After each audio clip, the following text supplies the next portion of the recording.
Good morning, all of you. Today we will start most important topic of calculus known as continuity. एक graph हम लोग draw करते हैं. We consider this graph.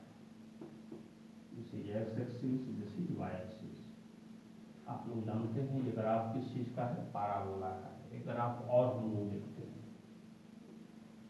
This is our x-axis and this is our y-axis. एक graph हम लोग ये ले लिए. तो यहाँ से देखिए क्या हम लोग देख रहे हैं, कहीं भी विदाउट एनी गैप, कहीं भी कोई गैप इस ग्राफ में नहीं है ना, कोई भी गैप नहीं है. तो हम कह सकते हैं this is called continuous graph. Continuous graph. और इस ग्राफ में देख लीजिए यहाँ पर क्या है, एक आपका गैप है. इसको हम लोग क्या बोलेंगे? Discontinuous graph. Discontinuous graph. क्यों ये डिसकंटिन्यूअस हुआ? क्योंकि यहाँ पे गैप हो गया है.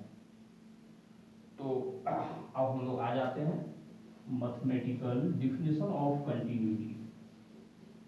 तो क्लास 11 में हम लोग पढ़े थे एग्जिस्टेंस थ्योरम ऑफ लिमिट. तो एग्जिस्टेंस थ्योरम क्या था? यही था हम लोगों का फंक्शन का राइट हैंड लिमिट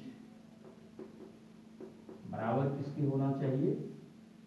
फंक्शन का लेफ्ट हैंड लिमिट का, है ना. और आपका किस चीज का बराबर होना चाहिए? फंक्शनल वैल्यू का. ये this is called limiting value. इस थ्योरम को हम लोग क्या बोलेंगे? Existence theorem. Existence theorem of limit.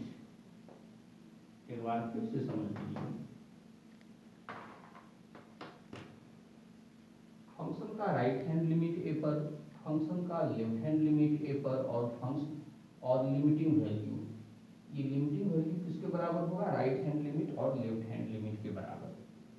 अब यहाँ से राइट हैंड लिमिट का फॉर्मूला हम लोग क्या यूज करते थे 11 क्लास में? Limit h tends to 0 function a plus h. और हम लोग इसको हम लोग क्या बोलेंगे? RHL.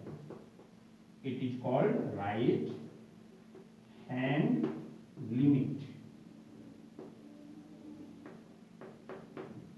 और लेफ्ट हैंड लिमिट हम लोग किसको हम लोग बोलेंगे? LHL. दिस इज कॉल्ड, यहाँ लेफ्ट हैंड लिमिट में यहाँ माइनस लग जाएगा fx. Limit h tends to 0 function of a minus h. ये फॉर्मूला हम लोग यूज करते थे, यहाँ भी हम लोग यूज करेंगे. अब कंटिन्यूटी पर आ रहे हैं. फंक्शन हम लोगों का कंटिन्यूअस कब होगा? तो कंटिन्यूअस होने के लिए definition, a function is continuous.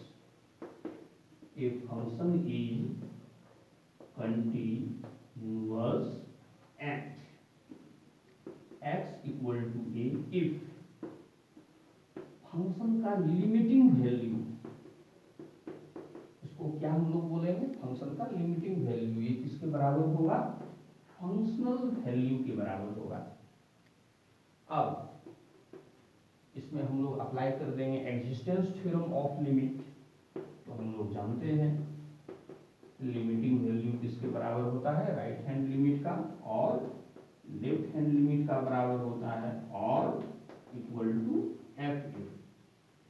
तो question, this is the concept of continuity of a function. Continuity, function का कंटिन्यूटी में हम लोग जो है फॉर्मूला 1, ये फॉर्मूला हम लोग यूज करेंगे, और सेकंड फॉर्मूला ये भी हम लोग यूज करेंगे.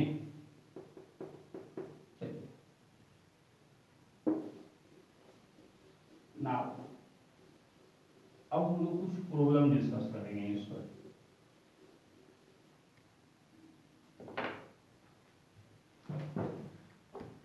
Now we consider this problem.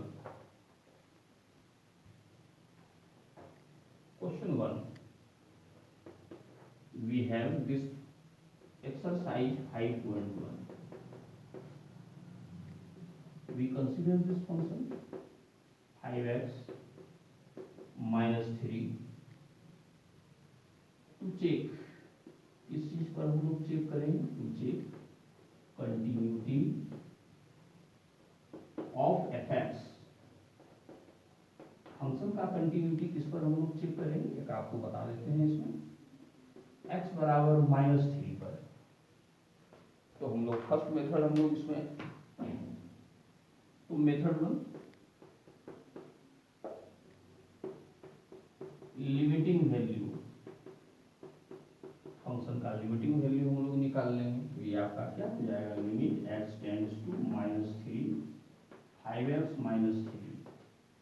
x बराबर -3 पर कोई 0/0 फॉर्म नहीं है, डायरेक्ट वैल्यू पुट कर दीजिए। तो 5 into -3 this is equal to -18। Function का लिमिटिंग वैल्यू निकल गया, फंक्शनल वैल्यू निकाल लीजिए।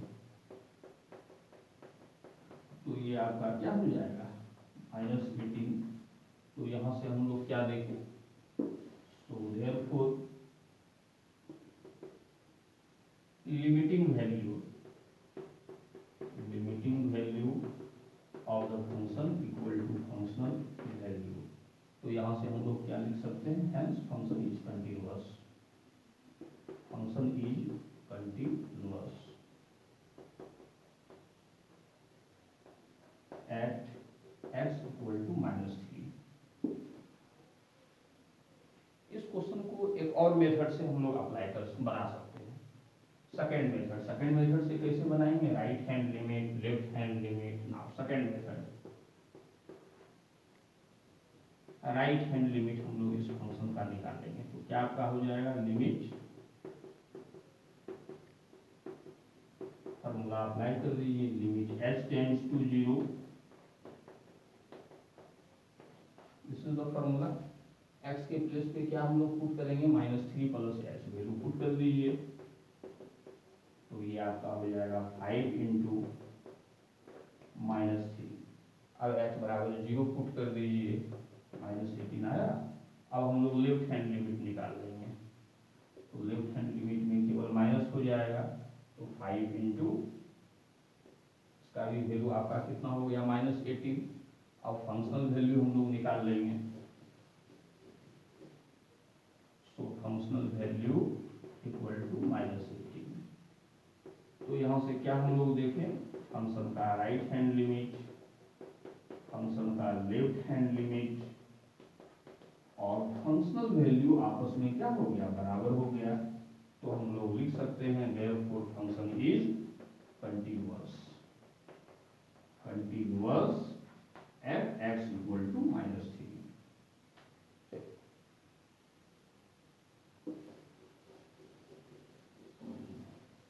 अब हम लोग किस तरह का प्रॉब्लम करेंगे, इस क्वेश्चन में क्या आखिर स्पेशल प्रॉपर्टी था। इस क्वेश्चन में ये प्रॉपर्टी था, एक फंक्शन दिया हुआ था और फंक्शन में एक स्पेसिफिक पॉइंट पर हम लोगों को कंटिन्यूटी निकालना था।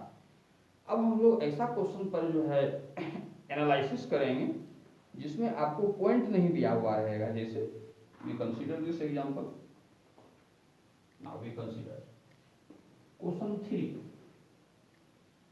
तो वी हैव x -5, इसमें आपको पॉइंट नहीं दिया हुआ है, किस पॉइंट पे हम लोग कंटिन्यूटी चेक करेंगे। तो वी नो दैट क्लियरली हम लोग इसका डोमेन निकालेंगे। डोमेन आपका क्या हो जाएगा, x का ऐसा कोई भी वैल्यू नहीं है जिसको हम लोग पुट करेंगे फंक्शन इन्फिनिटी बन जाए या इमेजिनरी नंबर हम लोगों को मिल जाए। तो डोमेन ऑफ फंक्शन आपका क्या हो जाएगा, ऑल रियल नंबर, ये डोमेन हो गया। अब एक हम लोग कोई पॉइंट इस पर ले लेंगे, कोई एक पॉइंट हम लोग फंक्शन का डोमेन से ले लिए। अब इसको भी हम लोग दोनों मेथड से बना सकते हैं। हम लोग फर्स्ट मेथड से ही इसको बना लेते हैं। Now limiting value of function का वैल्यू पुट कर दीजिए। x बराबर a रखने से कभी भी फंक्शन आपका 0/0 और ∞/∞ नहीं देगा। तो वैल्यू आपका क्या हो जाएगा, a-5 आया। तो हम लोग क्या देखें, फंक्शन का लिमिटिंग वैल्यू निकालनी है और फंक्शनल वैल्यू निकालनी है। ये भी आपका क्या आ गया, a-5 तो limiting value equal to functional value, so therefore हम लोग लिख सकते हैं इसके बाद, so therefore limiting value of a function equal to functional value equal to a minus 5, so therefore function is continuous.